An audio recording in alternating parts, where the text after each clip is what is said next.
just wanted to mention with the how is how movement boosts oxygen to the brain. Yes. And so there is just such a strong connection between the brain and the heart.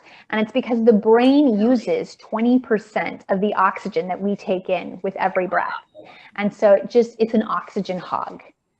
And that so would make so much sense. I couldn't breathe a couple of weeks ago on the end of my broadcast, and I'm like trying to breathe in, and I'm like, I can't even think. Yes, so I understand that now. Yes, which is why, like, if you hold your breath too long, there are occasions where someone can black out by holding their breath too long because their brain just isn't getting enough oxygen. And so we want to look at that and keep that in mind. And so I always use the idea of screensaver mode. So when you're not using your computer goes to sleep and the screensaver pops up. It goes dark. It is not doing work for you. It is not being actively engaged.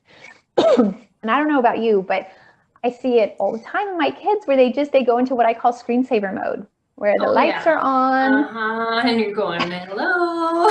And no one's home. My kids now will call me on it. They're like, Mom, you're in screensaver mode. And so we all do that. And what we need in that moment is our brain needs more oxygen and we need to move. And so even just physically getting up and going and getting a glass of water, going to the bathroom, doing something even as simple as that, just helps to wake up the brain because we're taking a deeper breath, we're getting up and moving, and it's just pumping that extra boost of oxygen up to the brain. And then related to that is the whole idea of exercise. When we are more physically fit, our heart, even at a resting level, is pumping more oxygen. Right. Yeah. Which means our brain is getting more oxygen. Yeah, and it's able to function. And so making those connections is really, really important. There was a school, I think it was in Atlanta, and they just had a classroom of boys that were really struggling. And I think they were all failing math. And so they were looking at this going, what do we do? How can we help this group? And so they started reading some of the research on the connection between movement and exercise and brain health. And so they took the hardest class, which was math, and they moved it right to the hour after PE. And then they instructed the PE teacher to run them really hard. And so these boys, they were worked hard. They were out of breath, just feeling that euphoria that you get when you exercise. And they went to math class and they watched these kids' math scores start to climb. Wow. And so there's a huge connection between getting up and moving and then being able to focus.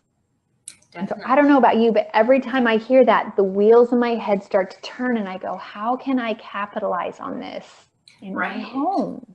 And so where are my kids struggling right now? And is there something where maybe I can introduce my kids are old enough that I can have them go run around the block without me.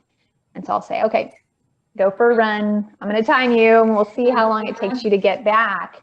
But they come in and they are just excited and they're out of breath and they're able to sit down and do whatever it is that they needed to do.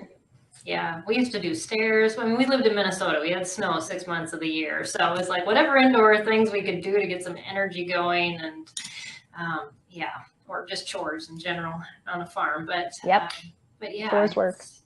Definitely, they just need those set times during the day, and after lunch is the worst because that's when their body's processing their food and they're sleepy, and you definitely aren't going to get much learning in there.